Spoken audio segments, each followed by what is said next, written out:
بلغ مقاصدنا واغفر لنا ما مضى يا واسع الكرم يا رب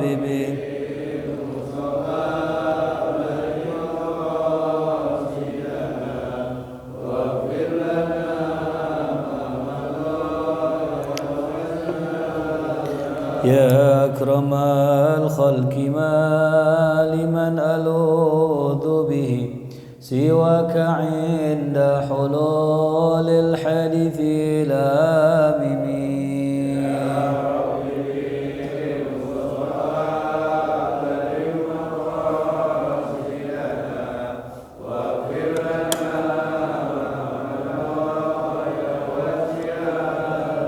وليديك رسول الله جاهك بي إذ الكريم تجلى باسم منتكم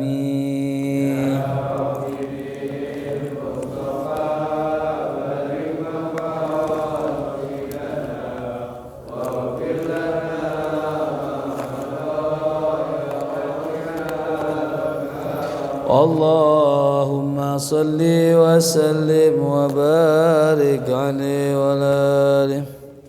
الفاتحة من يد الفتوح المنور وتوبة النسوح صلح الجسد والروح إلى حضرة النبي مصطفى رسول الله صلى الله عليه وسلم. بسم الله شيخنا والد كتاب الإمام محمد بن محمد الغزالي وأصولهم وفروعهم أن الله يتغشاهم برحمة المغفرة وينفعنا بأسرارهم وأنوارهم وعلومهم ونفحاتهم في الدين والدنيا والآخرة. سر الفاتحة. أعوذ بالله من الشيطان الرجيم. بسم الله الرحمن الرحيم. الحمد لله رب العالمين الرحمن الرحيم مالك يوم الدين. إياك نعبد وإياك نستعين اهدنا الصراط المستقيم صراط الذين أنعمت عليهم غير المغضوب عليهم ولا الضالين آمين. بسم الله والحمد لله والصلاة والسلام على سيدنا رسول الله سيدنا محمد ابن عبد الله وآله وصحبه ومن تبعه وواله لا حول ولا قوة إلا بالله ما بعد. Hadratul Mukarramun, segenap para alim wal ulama, wabil khususnya yang sama-sama kita hormati Ketua DKM kita Ustadz Ahmad Dasuki, Bapak RT kita, dan juga segenap para jamaah muslimin wal muslimat, para bapak ibu hadirin yang saya muliakan. Kita melanjutkan pelajaran kita masih dalam kitab yang sama, kitab Bidayatul Hidayah. Qala al-musannifu rahimahullahu ta'ala wa adama nafa'alana bi barakatihi wa bikum fid dharaini amin ila an qala summa ghsil yadaik salasan qabla an tadkhulahuma al-ina. Kemudian disunnahkan membasuh kedua tangan. Igsil yadaik, basuhlah kedua tanganmu. Yang dimaksud dengan tangan di sini adalah kaffaika ila ku'aik, ya. Jadi yang dimaksud tangan dalam bab wudu ini bukan tangan dalam artian dari sini sampai sini, enggak. Cuman dari ujung jari sampai pergelangan tangan, ya. Itu sunnahnya.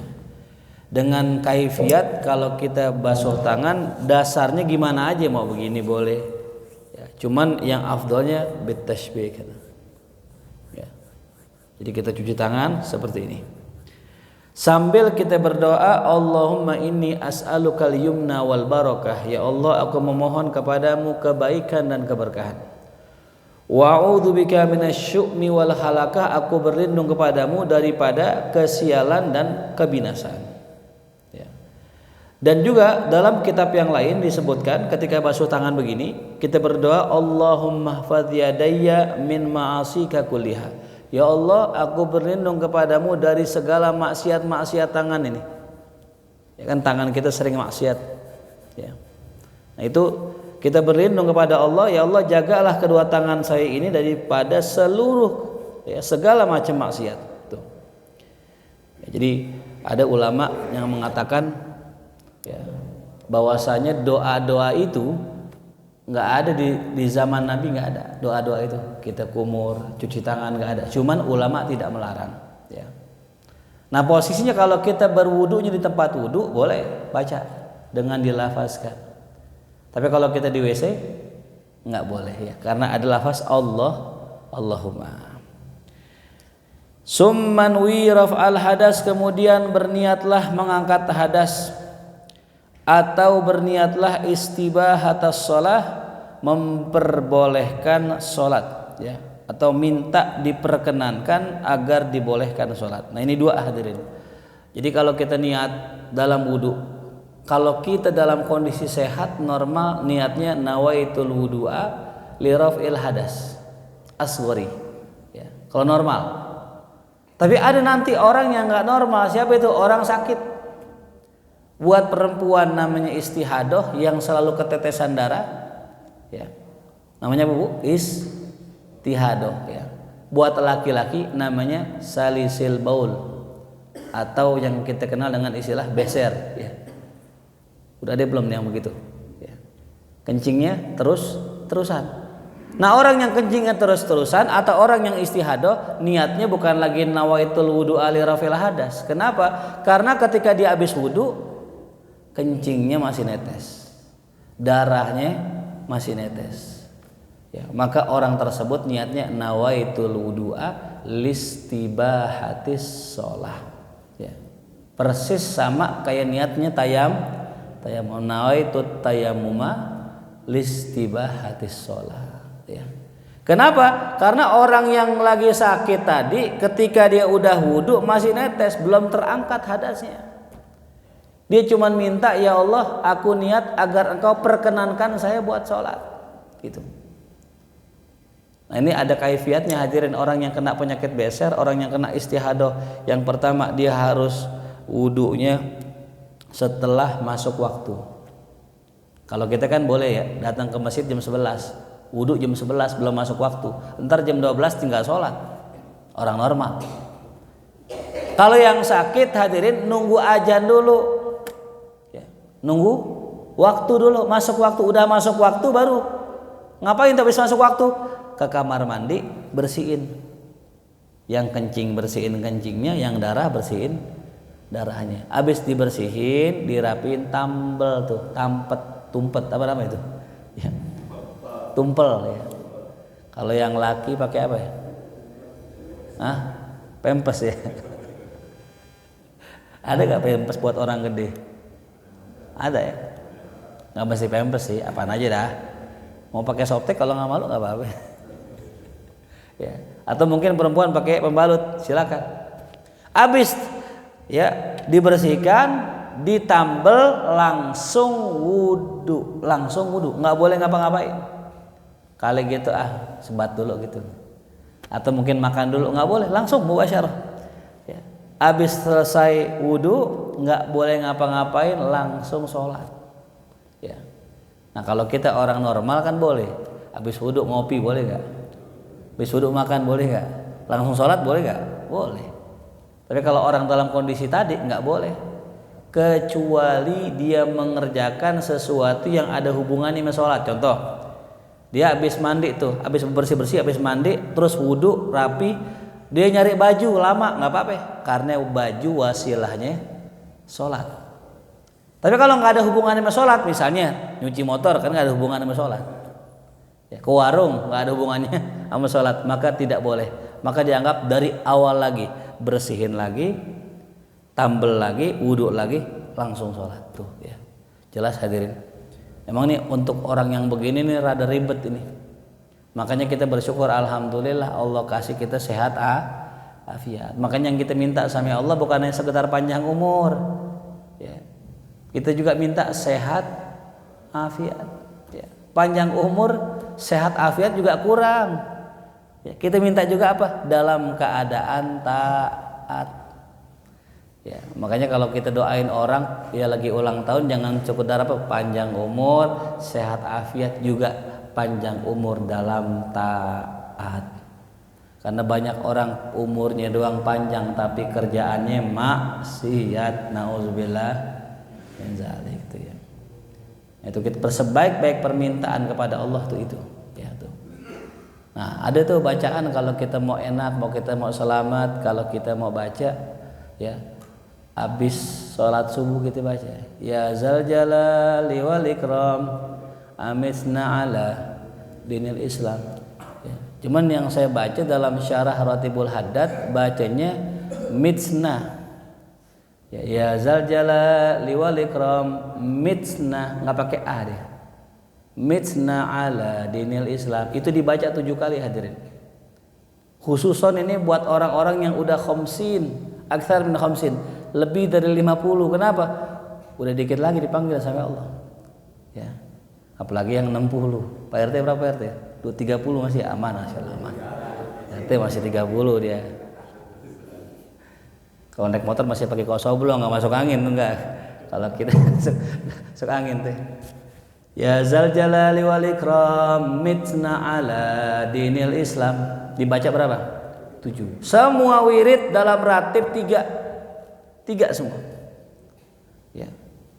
La ilaha illallah wahdahu la syarikalah lahul mulku wa lahul hamdu wa yuhyi wa kulli syai'in qadir 3. A'udzu bikalimatillahi tammat 3. Bismillahirrahmanirrahim la yadur 3. Semua 3 kecuali ya zal jalali wal ikram mitna ala dinil Islam 7. Kenapa 7? Nah, ini ada hikmah rahasia di balik angka 7. Orang Arab hadirin kalau mau nyebutin banyak, beliau nyebutin angka 7. Ya. Sama, kita juga sama. Kita kalau mau bilang banyak kita bilang 7. Contoh, ada orang kaya banget di Sasak nih. Saking kayanya hartanya nggak habis 7 turunan. Maksud 7 turunan bukannya bener 7, kasihan turunan ke-8 hadirin. Mungkin engkong kita kaya, cuman kita turunan ke berapa? Ke-9 nggak dapet tuh. Maksudnya 7 turunan, duitnya nggak bakal habis-habis sampai kapan aja. 7. Ya. Sama juga orang beli paramek di warung karena palanya pusing 7. Berarti pusing apa tuh? Pusing banget. Ya. Makanya obatnya namanya bintang 7 ya. Kalau bintang 4 jenderal tuh. Jadi 7 itu hadirin perlambangan bahwasanya sesuatu itu sangat banyak gitu. Nah, kita minta sami Allah ya zal jalali wal ikram 7 kali. Itu pertanda kita sangat meminta kepada Allah agar kita wafat dalam keadaan husnul khotimah dengan jumlah bilangan yang sangat banyak, diwakilkan 7 dan sebagainya. Tuh. Ya, jadi kalau kita pengen ngeringkas bacaan biar selamat husnul khotimah, itu baca itu ya. Jadi ada salah seorang ulama mengatakan siapa orang yang mendawamkan baca Ratibul Haddad diantaranya, maka dia akan mati husnul khotimah. Kenapa husnul khotimah? Karena bacaannya ya zal jalali wal ikram mitna ala dinil Islam ditutup dengan apa? Ya Allah biha, ya Allah biha, ya Allah bi husnil khotimah. Itu ringkasannya Pak Ibu ya. Kan kadang kita kalau mau baca, kalau memang baca rada berat emang sih ketimbang apal ya. Kalau apal enak sambil masak enak, belanja ke warung sambil baca ratib enak ya. Nah ini sama ya, kita minta kepada Allah agar Allah jagain kita dari maksiat. Nah ada ulama dalam kitab ya, dalam salah satu kitab saya lupa namanya apa itu ya, karangan Imam Haqqi An-Nazili namanya ya. Itu disebutkan kalau kita pengen terhindar dari maksiat sepanjang hari ada bacaannya, yaitu kita membaca surat Kulhu sebanyak 10 kali ya.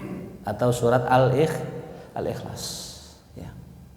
Kita baca sebanyak 10 kali, itu perlindungan kita daripada maksiat. Dalam sebuah riwayat Nabi bersabda, siapa orang yang baca Kulhu 10 kali maka dia tidak akan maksiat walaupun setan berjibaku untuk bikin dia maksiat. Ya kan kalau orang maksiat biasanya kan bisikan setan dulu. Ya. Setan lemah, Bu, Pak. Cuman setan kuat karena punya hawa nafsu. Tuh. Jadi setan itu lemah. Cuman gara-gara punya hawa nafsu manusia nih, setan bangkitin hawa nafsunya, tergelincir dia. Ya. Seandainya manusia nggak punya hawa nafsu, setiap kita Pak bisa ngelihat kerajaan langit Pak. Cuman manusia punya apa? Hawa nafsu. Lemahnya di hawa nafsu dong. Gitu. Nah ini ya, kita baca kulhu 10 kali, insya Allah kita akan terhindar dari maksiat. Tuh. Jadi di antara ikhtiar kita biar nggak maksiat, lagi wudhu baca doa, ya Allah jangan jadikan tangan saya ini maksiat. Tuh. Termasuk juga baca kulhu tadi. Summan wiraf al hadas aw istibahat as-shalah, kemudian kita niat mengangkat hadas dan istibahah salat. Wastadimin niya ila ghasil wajh. Nah, dan langgengkan niat itu sampai basuhan wajah. Ya, jadi kalau ada orang wudhu, hadirin nih, dia lagi wudhu, lagi begini, dia niat tuh, saya niat membasuh, mengangkat hadas kecil. Pas begini nggak niat, nggak sah wudhunya. Ya, jadi kalau kita pengen sah, dari ambil air dengan 2 tangan seperti ini, kita angkat ke muka, pas ya di dalam hati saya niat mengangkat hadas, sambilan tuh di dalam hati terus sampai basuh. Nah itu sah. Intinya sahnya orang niat ketika dia ambil air sampai nempel anggota tangannya ke wajah. Nah disitulah niatnya sah. Tapi kalau cuma sekedar pegang air, niat, selesai niat dibasuh, nggak sah. Ya. Karena kata ulama, niat itu inda awwali juz'in minal wajhi. Ketika kita menempelkan, membasuh awal bagian wajah. Wajah yang mana Ustadz? Yang atas, yang tengah, apa yang bawah, apa yang samping? Ulama mengatakan yang paling afdol dari atas ini. Ya. Jadi kalau kita basuh wudu, basuh wajah dari atas ke bawah, bukan dari mana bawah ke atas. Sah nggak? Ngomongin sah ya sah. Ya, namanya fikih kan gitu ya. Ngomongin sah ya sah, dari bawah ke atas sah, samping sah. Yang penting isti'ab dalam bahasa fikihnya merata airnya. Tuh. Mau dari atas boleh. Enaknya dari mana? Dari atas, karena air turun dari mana? Dari atas ke bawah. Nggak ada air turun dari mana? Dari bawah ke atas. Tuh ya, naik air kencing yang ada tuh ke atas tuh. Kalau umumnya air dari atas ke bawah. Ya. Filosofinya begitu Bu. Ya.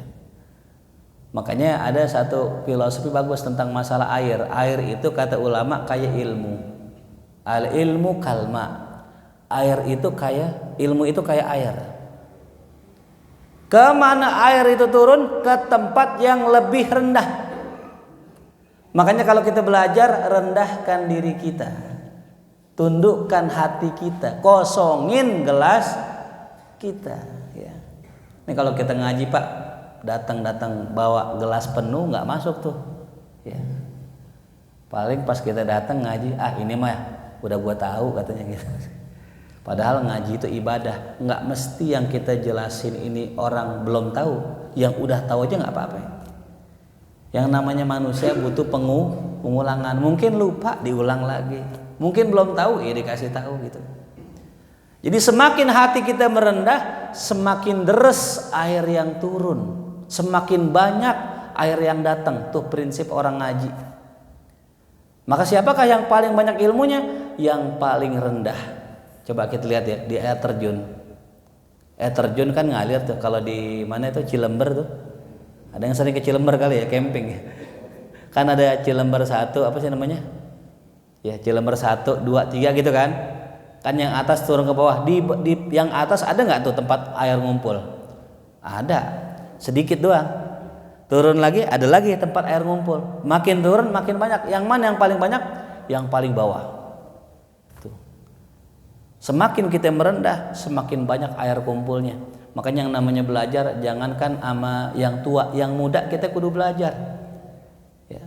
Apalagi zaman sekarang Bu. Ya, yang muda-muda banyak. Ya. Yang tua juga apalagi, yang tua ilmunya bukan sekedar ilmu hadirin. Saya banyak berguru sama yang tua-tua, ilmunya udah jadi hadirin. Ibarat matang di mana? Di pohon tuh, sama Pak RT tuh datang matang di pohon. Tinggal petik. Tuh ya tuh. Kalau yang muda-muda kadang-kadang tuh belum matang di pohon, karbitan hadirin. Ya, kemudian wala yambagi anta zuba niyataka, dan tidak sepatutnya, tidak boleh maksudnya, engkau menghilangkan niatmu qabla ghaslil wajhi, sebelum engkau basuh bagian wajah. Fala yasihhu wudu'uka, maka tidak sah engkau punya wudu. Ya, jadi kalau kita ya pengen wudu kita sah ya tadi ya, antara ngambil air sama basuh di awal basuhan tadi niatnya langgengkan tuh ya. Ada pertanyaan gini, Ustadz, kalau saya udah basuh setengah terus saya baru niatnya di sini Ustadz, di tengah-tengah gitu, yang ini gimana? Yang ini ulangin lagi, berarti nggak sah. Yang ini belum terangkat hadasnya ya. Jadi pentingnya niat, hadirin, itu membedakan antara cuci tangan wudu sama cuci tangan biasa. Itu niat. Saya habis makan nih, habis makan nasi padang, saya cuci tangan, ada pahalanya nggak? Nggak ada. Tapi kalau saya habis makan, saya cuci tangan, saya niat, saya mengerjakan sunnah wudu cuci tangan, dapat pahala. Padahal cuma apa? Niat. Gitu. Jadi kalau kita ke kamar mandi nih Bu, sholat wudu, pas kita wudu nih, cuman cuci tangan doang, kumur, basuh hidung, ada pahalanya nggak? Nggak ada. Karena kita nggak niat. Nah, niatnya apa tuh? Kalau tadi wudu nawaitul wudu ali rafil hadasil asgori, kalau niat cuci tangan pas wudu atau sebelum wudu, nawaitu sunanal wudu'i. Bahasa Indonesianya, aku niat mengerjakan sunnah wudu, baru cuci tangan, kumur, istinsyak dan sebagainya ada pahalanya. Tapi kalau sekedar datang langsung cuci tangan, basuh kumur, basuh hidung dan sebagainya, nggak ada pahalanya, hadirin, karena nggak diniatkan tadi. Jadi bukan hanya sekedar niat rukun wudu, tapi juga niat mengerjakan sunnah wudu. Ini yang sebagian orang lupa, gitu. Nah, bagaimana caranya ketika kita basuh tadi, pertama kali kita basuh tangan seperti ini. Nah, ketika kita pengen tamat madmadah, kumur, disunnahkan dengan tangan kanan. Jadi nggak dua tangan, hadirin, satu tangan. Ya, kama fa'ala Rasulullah, sebagaimana yang dikerjakan Rasul. Rasul kalau wudu pas ngambil air buat kumur, satu tangan. Tangan apa? Tangan kanan. Ya, ini sepele, hadirin, tangan kanan. Tapi ini kan ngikutin Nabi, hadirin. Ya, kita jangan lihat ini cuman begini doang, begini nggak apa-apa kali. Enggak, ini ibadah. Syarat diterimanya ibadah diantaranya adalah ittiba'un Nabi SAW. Kita ngikutin Nabi. Jadi kalau Nabi cuci tangannya dua tangan, ya kita ikutin dua tangan. Kalau Nabi ngambil airnya satu tangan, kita ikutin satu tangan. Nabi ambil air satu tangan, kemudian beliau kumur. Dalam riwayat, Nabi kumurnya sambil masukin ke hidung. Jadi sekali jalan tuh, kumur, masukin, langsung hidung. Buang dengan tangan kiri. Buangnya dengan apa tuh? Tangan kiri. Karena bab masalah yang bagus-bagus, yang mulia-mulia pakainya kanan. Bab buang-buang, babnya apa tuh? Tangan kiri. Buang sampah pakai tangan kiri. Buang ingus pakai tangan kiri gitu ya. Apalagi buang upil tuh pakai apa tuh? Tangan kiri itu ya. Segala macam yang buang-buang, cebok pakai tangan kiri, tangan kanan yang bagus-bagus. Ya. Kalau nerima duit, kira-kira tangan apa itu nerima duit? Ya, tergantung duitnya. Kalau duitnya banyak kanan, duitnya cuma 1.000. Ya. Jadi udah diatur tuh, tangan kanan kita masukin ke dalam mulut langsung ke hidung. Itu kata ulama fikih yang paling afdol dari cara yang lain. Kan kalau kita kumur nih bisa kumur, hidung gitu, bisa begitu. Atau kumur, hidung gitu. Nah, yang paling afdolnya kumur langsung hidung, buang dengan tangan kiri. Nah, ini kata ulama, kenapa dikatakan paling afdol? Satu, karena paling hemat air. Ya, wudu, hadirin, ini kata ulama fikih dalam kitabnya, walaupun di pinggiran sungai yang deras yang ngalir, tetap nggak boleh berlebihan. Ya. Walaupun di pinggiran kali, nggak boleh tuh berlebihan dalam artian basuh muka sampai 10 kali misalnya gitu. Makruh hukumnya basuh sesuatu dari wudu lebih dari 3 kali. Walaupun airnya banyak, airnya banyak ini enggak makruh. Gitu. Walaupun di pinggir kali. Ya. Jadi kembali lagi tadi ya, yang paling bagus adalah yang paling dikit airnya. Baginda Nabi kita Muhammad SAW disebutkan dalam riwayat, karena sallallahu alaihi wasallam ya tawaddo ya apa bil mud. Nabi kalau wudhu dengan air semut segini. Wudhunya segini. Gitu. Kalau mandi satu sok, satu ember. Tuh. Nabi itu kalau mandi seember. Kalau kita mana? Setoran kali itu ya. Makanya maaf nih, termasuk dosa. Ya. Buang-buang air. Mubazir. Gimana maksudnya? Kita ngisi bak nih. Kita nyalain keran kan? Kan air ngisi tuh. Airnya penuh luber, kebuang nggak? Nah, itu dosa tuh hadirin. Dosa kecil cuman. Dosanya dosa apa? Kecil. Mubazir.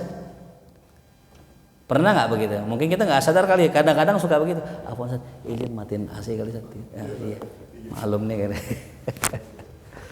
Pulang-pulang ntar bisa di ini kita deh kerak. Alhamdulillah. Iya, nah alhamdulillah ya. Udah mulai juga kita nih Ustaz. Iya, nah. Ya, jadi nggak boleh mubazir walaupun air di rumah banyak hadirin. Jelas ya. Jadi nggak boleh tadi basuh lebih dari 3. Nggak boleh juga pakai air berlebihan tuh. Ya, jadi mubazir nggak boleh. Termasuk nih Bu mubazir. Buang-buang makanan kan ya. Mubazir tuh. Makanya namanya Ustadz, saya lagi puasa Ustadz, lagi makan Ustadz, lagi sahur. Pas lagi sahur, saya lagi ngunyah, ajan Ustadz. Itu saya telan apa saya buang Ustadz? Kalau saya telan batal, kalau saya buang mubazir. Tahan sampai maghrib gitu. Gimana tuh? Saduki. Buang apa telan? Nah, ini kalau orang salah belajar repot ini ya. Ada hadis ya. Kata baginda Rasul, kalau azan berkumandang terusin makan. Dalam hadis yang lain enggak, kalau azan berkumandang stop makan. Kok bisa beda antara dua hadis tadi? Hadis tadi yang pertama buat azan Bilal. Bilal kalau azan sebelum waktu subuh. Kalau Bilal azan terusin. Itu cuman pertanda mau masuk waktu. Tapi kalau azan yang kedua Abdullah bin Umi Maktum berhenti, buang. Kenapa dibuang? Kan telen batal, mudorot. Nggak boleh tuh ditelen tuh. Ya. Yang kedua apa? Buang mubazir, dosa juga. Mana yang kita kerjain? Kalau dalam kaidah fikih akhaffad dararain ya, dari 2 kerusakan atau dosa pilih yang paling ringan. Yang mana yang paling ringan? Nelen apa ngebuang? Ngebuang tuh. Karena kalau kita telan batal puasa kita. Tapi kalau kita buang dosa doang, dosa buang makanan selesai. Gitu. Ya. Jadi pilih mana tuh antara ya, dosa ini apa dosa itu gitu. Tapi kalau kita sudah milih antara 2 itu, insya Allah nggak dosa. Ya, jadi pun kalau seandainya kita tadi buang-buang air termasuk dosa. Jelas hadirin dia. Nah itu namanya ya mubazir. Innal mubadzirina ya kana ikhwana syayatin ya. Orang-orang yang mubazir itu temannya setan. Wa baligh fi radil ma ila ghalsamati, kemudian maksimalkanlah fi radil ma dalam memutar air ila ghalsamah kepada nih jakun kita nih. Jadi kalau kita wudu mau maksimal dikumur-kumur banget tuh. Apalagi orang habis makan hadirin. Habis makan kan banyak nasi padang, kadang-kadang nasi di sini tuh. Nah, kalau kita nggak betul-betul mubalaghah dalam membasuh mulut tadi, ntar pas lagi sholat ada nasi yang nyelip kemakan hadirin. Gitu. Illa antakuna shaiman, kecuali engkau dalam keadaan puasa. Nah, kalau lagi puasa justru kumurnya sekedarnya. Ada yang bilang gini, udah Ustadz nggak usah kumur kalau lagi puasa, ntar batal. Enggak, tetap sunnah kumur. Caranya gimana? Kumur sekedarnya aja, syarat doang. Ya. Kan kalau tadi kan benar-benar sampai mana tuh? Nah, sampai tenggorokan. Benar-benar kalau basuh hidung sampai sini hadirin ini. Tapi kalau kita dalam kondisi puasa syarat doang, kumur syarat masukin air ke hidung juga apa tuh? Syarat doang, nggak mesti terlalu mubalaghah. Nah kalau seandainya mubalaghah berlebihan ketika kumur lagi puasa, ketelen, batal nggak? Batal. Kalau berlebihan. Tapi kalau nggak berlebihan, sekedar masuk nggak batal gitu. Nah ketika kita lagi begitu, fatar fuku, maka berkumurlah dengan lemah lembut, ya. Tuh lagi puasa tuh lemah lembut, jangan ketelan, takutnya tuh ketelan tuh hadirin tuh ya. Dan katakanlah Allahumma a'inni ala tilawati kitabik, ya Allah bantulah aku untuk membaca kitabmu, wa kasrati dzikrilak, dan memperbanyak zikir padamu, wa tsabbitni bil qauli tsabit. Nah ini dia hadirin, dan kuatkanlah aku dengan perkataan yang kokoh, ya, ucapan yang kokoh, fil hayati dunya, ketika di dunia, ketika sakaratul maut, ya. Jadi kita minta nih doanya nih cakep nih hadirin, apalagi buat yang udah sepuh nih. Wasabbitni bil qauli tsabit, ya Allah kuatin lisan saya agar ketika saya sakaratul maut lidah saya sanggup mengucapkan la ilaha. Makanya Allah taala ya itu bikin kalimat la ilaha illallah itu gampang hadirin diucapin. Nih ada seorang ulama bilang gini, coba dah kita kalau bilang la ilaha illallah itu ternyata nggak pakai bibir hadirin. Nggak ada huruf yang berat ketika kita mengucapkan la ilaha illallah, ya. Coba kita baca tanpa menggerakkan bibir. Ini anggaplah lagi sakit nih kita, terus bibir kita nggak bisa bergerak tuh, kaku. Lidah masih bisa hadirin. Coba mulutnya emang apa? La ilaha illallah, bisa nggak? Tuh mulut kita nggak bergerak. Tapi lidah bergerak, kenapa? Agar mudah kita meninggal dalam keadaan mengucapkan la ilaha. Tuh.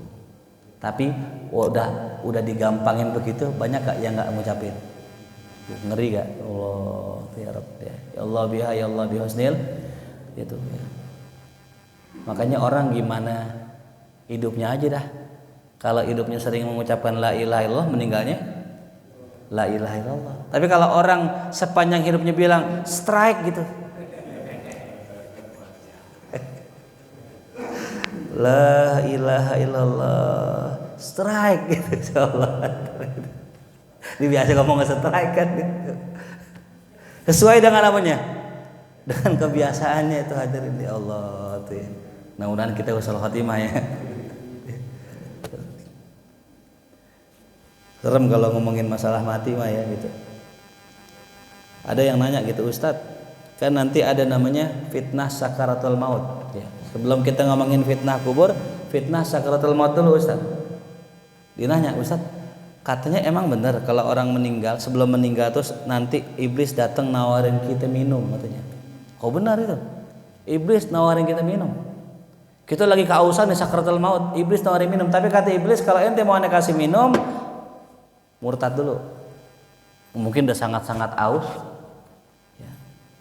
Diminum, dikeluar, meninggal, nauzubillah. Terus bagaimana Ustadz biar kita selamat ya tadi, ya. Dawamkan kita kalau setiap hari baca ya zal jalal ambitna ala dinil Islam. Ya. Ada lagi amalan sebenarnya hadirin, ya. Ini mudah-mudahan bisa kita amalkan ya. Ada satu amalan sholawat yang kalau kita baca jaminannya pas kita sakaratul maut, pas kita dikubur ditemenin sama Rasulullah ya. Ntar kita cari tuh amalannya apa itu kira-kira tuh ya, sholawat yang kita baca ya.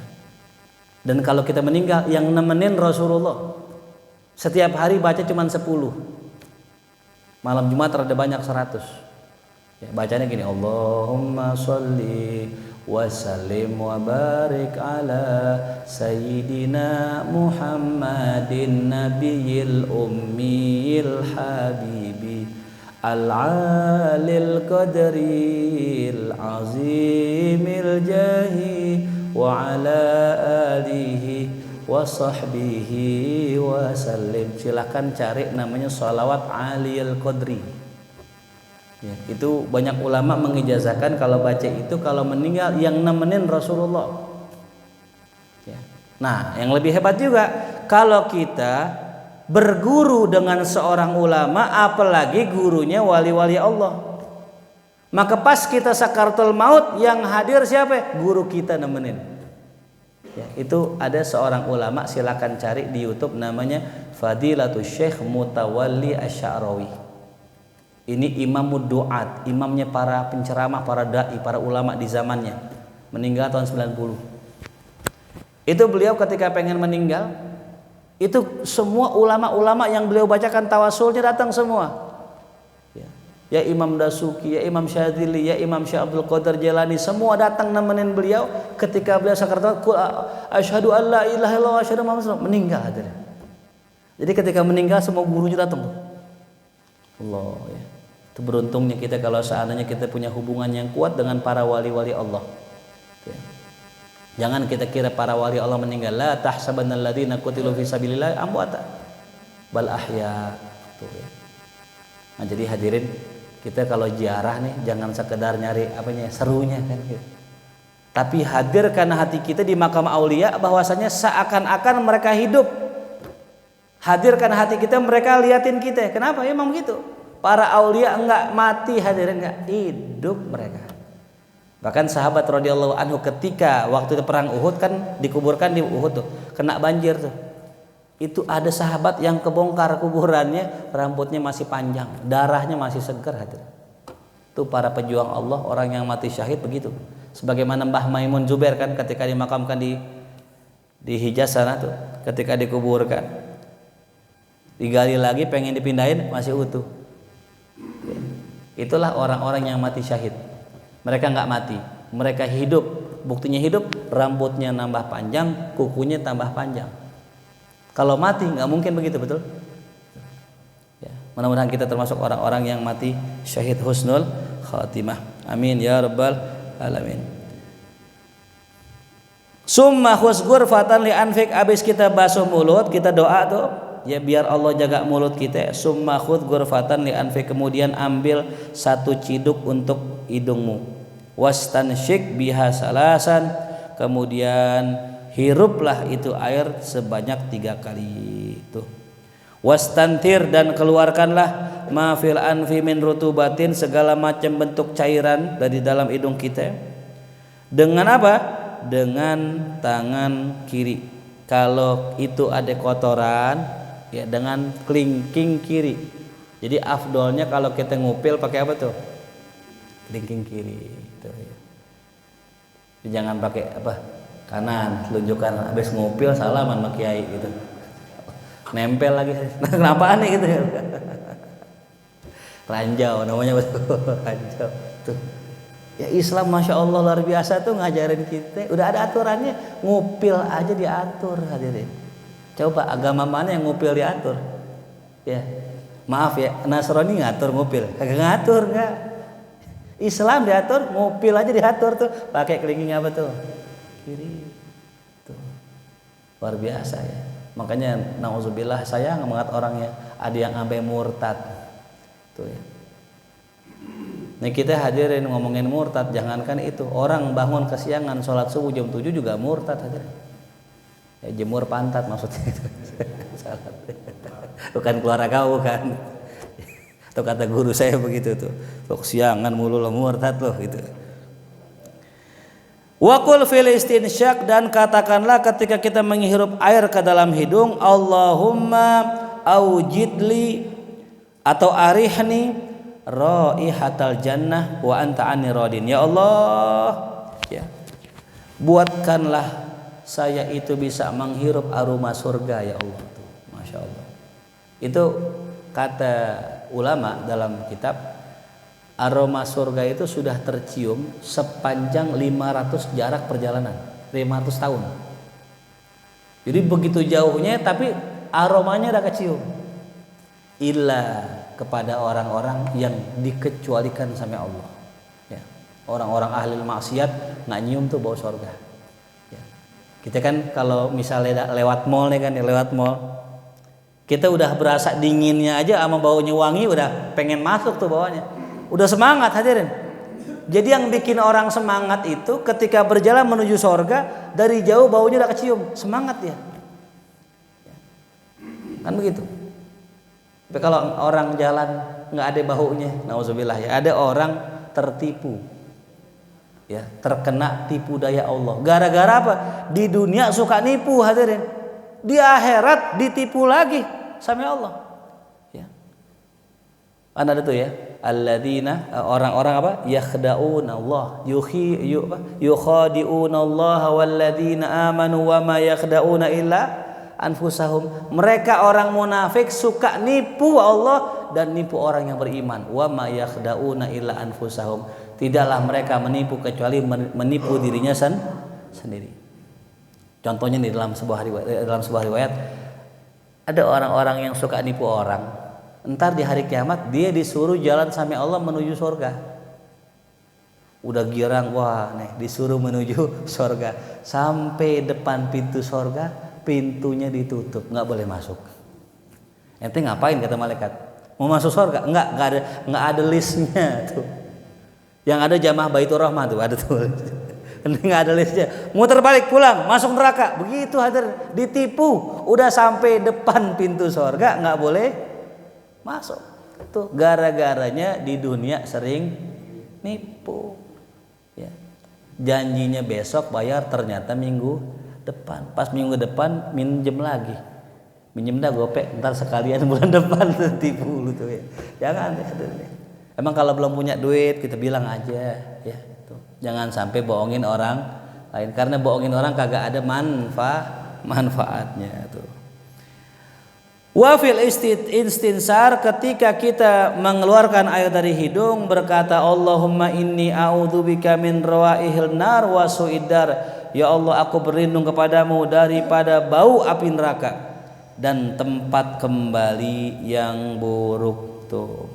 Ya, jadi ngirup air ada doanya, ngeluarin juga ada doanya. Ada yang nanya, Ustaz kita nggak apa lu Ustaz? Panjang banget doanya. Udah pakai bahasa kita aja udah, ya. Pakai bahasa Indo. Ini juga doa karangan ini. Doa ini karangan hadirin, bukan dari Nabi bukan. Karangan juga. Kita mau ngarang lagi boleh nggak? Boleh. Ya. Mungkin yang vokalis kalau pas kumur, ya Allah mudah-mudahan suara saya cakep ya Allah, boleh aja. Cuman sayang ya masih sekedar biar suara vokal kita bagus sih. Ya. Jadi ada ulama ya tuh memanfaatkan air zam-zam, kan air zam-zam kata baginda Rasul, ma'u zam-zam lima syuribalah. Air zam-zam tuh tergantung niat yang minum. Diminta tuh, ya. Diminta sesuatu dunia, datang hadirin. Ya, qabul. Cuman sayang masih ya dunia sih gitu. Ada salah satu murid saya cerita ya, dia beresin kitab di rumah saya suruh nih ya, cari kitab ini, dibuka-buka kitab di rumah saya. Dalam hatinya bergumam begini, ya Allah pengen punya kitab ini, ya Allah pengen punya kitab ini. Dia berdoa begitu hadirin. Subhanallah, nggak jarak beberapa bulan Allah kasih itu kitab ke rumahnya. Semua yang dibaca kitabnya datang ke rumah. Cuman nyesal, ya Allah, ngapa di waktu tadi tuh berdoa itu saya nggak minta paham. Ya Allah semoga punya kitab ini. Punya belum tentu. Ternyata hadirin, waktu dia buka kitab itu namanya saatul ijabah. Waktu diijabahnya doa. Semua kitab yang dibaca dikabul sama Allah, ada di rumahnya. Cuman sayang dia nggak minta lengkap, nggak minta dikasih paham. Jadi kalau kita pun sama ya, kita bisa jadi akan mengalami saatul ijabah, waktu di mana Allah mengijabah doa kita. Kita nggak tahu kapan. Kita ngucap aja dalam hati aja, Allah kabul. Sebagaimana Buya Sayyid Muhammad Alwi Al-Maliki ya, yang merupakan ulama besar di Mekah, beliau lagi main ke Indonesia, beliau lagi duduk bergumam di hati, pengen dah makan nasi goreng gitu. Enggak lama dibawain nasi goreng. Beliau nangis hadirin. Ditanya, Buya kenapa menangis? Kan ya ada makanan di depan Anda. Tadi ketika saya ya lagi duduk, saya bergumam di hati saya pengen nasi goreng. Terus Allah kabulkan tuh nasi goreng. Saya sedih, kenapa waktu ijabah tadi saya nggak minta surganya Allah. Saya nggak minta sesuatu yang tinggi, saya mintanya apa tuh? Nasi goreng nggak usah doa juga tinggal pesen. Jadi bener gak? Nah sorga nggak bisa hadirin. Ya. Saya mau tanya harga sorga sama nasi goreng mahalan mana? Iya sorga kemana-mana. Itu hadirin. Kita dalam sehari-hari kita bisa jadi kita mengalami saatul ijabah, saat dimana doa kita dikabulkan. Cuma kita nggak tahu. Makanya hati-hati kalau ngomong. Ya, hati-hati kalau ngomong. Walaupun bercanda hadirin. Ada kejadian di podcast di YouTube, ada seorang artis ditanya ame hostnya. Anda kalau saat disuruh milih istri apa anak? Kata hostnya gitu. Kata dia nih, mendingan istri, karena anak kalau udah gede ntar kemana-mana dia sama istrinya sama suaminya udah misah. Kalau istri sampai meninggal sehidup semati. Bener, anaknya meninggal. Nggak lama ngomong gitu anaknya meninggal karena dibilang aneh nggak milih anak, aneh milih istri, anaknya meninggal. Ada lagi yang nanya, Anda kalau suruh milih istri apa anak milih mana? Oh saya milih anak karena anak darah daging kita, istri orang lain bisa cerai. Nggak lama cerai sama bininya. Ya. Itu omongan tuh ya. Mesti hati-hati kita. Ya. Kadang bercandanya kita diseriusin sama Allah. Kadang seriusnya kita dibercandain sama Allah. Artinya kita udah minta serius buat apa yang nangis tuh sampai sejadah air mata semua nggak dikabul sama Allah. Walaupun kita udah serius, kenapa? Ya, Allah pengen dengar suara kita. Allah seneng sama suara kita tiap malam angkat tangan nangis. Ya Allah, Allah girak, Allah bercandain. Udah lo gitu aja cakep udah. Namanya dibercandain Allah tuh. Allah nggak kabul langsung nggak. Ntar gue demen banget dengar suara lo. Udah lo terus minta. Tanda Allah sayang. Allah biarkan hambanya terus meminta. Allah nggak kabul tuh permintaannya. Karena Allah senang dengar suaranya. Tapi kalau Allah gak cinta dengan hambanya, Allah nggak pengen dengar suaranya, apa yang diangkat tangan dikasih langsung sama Allah. Tuh. Kenapa? Allah nggak senang dengar suaranya. Ya. Makanya kita baik sangka aja sama Allah yang minta pengen umroh, kok belum umroh. Bisa jadi Allah masih senang dengar suara kita. Ya. Yang minta sama Allah pengen mobil, mungkin pengen punya rumah, mungkin ya belum dikabul sama Allah. Allah masih demen dengar suara kita. Ya, tuh. Jadi kalau kita minta sesuatu belum Allah kabul, pertanda Allah masih cinta dengan kita, dengar suara kita tuh. Summa khudh ghurfatan liwajhi, kemudian engkau ambil satu ciduk buat wajahmu, fagsil biha, dan gosoklah basuhlah dengannya, min mubtada'i tastihil jabha, dari mulai permulaan bidang datar di jidat dari atas, ai min a'la bastiha, dari bagian atas yang luas ini, ila muntaha, kepada bagian ujung, ma yuqbilu minadz-dzaqani, dari apa ya yang sampai kepada ujung zakon, yaitu apa, dagu, fituli, dalam panjangnya, wa minal udhuni ilal udhuni fil arad, dan dari kuping ke kuping pada lebarnya. Ya, jadi batasan wajah dari ujung rambut sampai ujung dagu, dan kuping kemana? Ke kuping. Itu batasan ya panjang dan lebarnya. Wa huwa ma ya'tadun nisa wal akabir wa huwa ma lahu wijahah, dan bagian tersebut adalah bagian yang terbiasa bagi para wanita. Artinya apa? Bagian yang nampak pada perempuan. Ya, jadi kalau perempuan itu yang boleh nampak cuma dua, apa tuh? Wajah dengan apa tuh? Telapak tangan. Ya. Ada yang nanya, Ustaz kalau kita sholat pakai tangan yang begini doang sah nggak Ustaz nih? Kan ada orang sholat begini nih, ibu nih. Dia nggak pakai mukena dia. Pakainya baju biasa, baju muslim, cuman tangannya begini nih. Saya dengar Ustaz katanya ada yang bilang nggak boleh karena ininya kebuka, dia masih ditutup. Jawabannya enggak. Ya. Yang namanya perempuan auratnya wajah dan telapak tangan. Telapak tangan itu mencakup dua, zahir, ame batin. Jadi kalau perempuan sholat begini, pakai baju muslim, ininya kelihatan sah. Nah yang masalah kalau bagian dagu nih perempuan kalau sholat begini, kemudian bagian dagunya kelihatan nih begini hadirin nih, nggak sah. Maka wajib perempuan ketika lagi sholat menutup bagian bawah dagunya dengan begini tuh. Nah ini aman nih. Kenapa? Karena bagian wajah cuma dari sini sampai sini, di bawah sini bukan wajah. Ya. Makanya kalau pakai mukena bu, nah diangkat dikit, nah tuh Kalau bisa diginiin. Coba di atas sedikit. Iya tuh. Nah, iya gitu. Ibu-ibu yang pink bagus tuh gitu tuh. Sekarang udah ada Bu namanya mukena apa langsung ya. Mukena langsung. Jadi dia nggak pakai atas bawah, nggak langsung brek gitu. Nah, ada gitu aja tuh. Ya. Coba kita lihat nanti pulang di YouTube jilbabnya orang Syiah. Orang Syiah ternyata ajib hadirin. Orang Syiah walaupun sesat ya, tapi pakai jilbabnya paling rapi. Perempuan tuh double. Ada luaran, ada dalaman, ada luaran begini nih. Allah itu. Ya. Jadi kalau kita mau sah sholat kita itu perhatikan tuh. Ini kita tuh. Ya. Wallahu a'lam bishawab. Disinilah ya tandanya panjang banget masih. Baik, sebelum kita tutup, ada yang ingin bertanya, dipersilahkan. Baik, fadhol. Bismillah.